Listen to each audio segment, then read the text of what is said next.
தினம் தினம் உன்னை பார்க்கையில மனம் விட்டு பேச துடிக்கிறேன். ஊர கதை தானே நடக்குது, உள்ள கதை உள்ள முழிக்குது.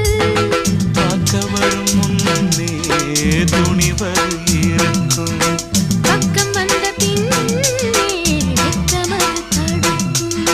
சிப்பிக்குள்ள முத்தம் போல நெஞ்சுக்குள்ள காதல மூடி மூடி வைப்பதும் ஏனோ. தொண்டக்குழி வரைக்கும் அலையின வார்த்தையும் வந்து வந்து திரும்புது ஏனோ. சொல்லாமத்தானே இந்த மனசு தவிக்குது.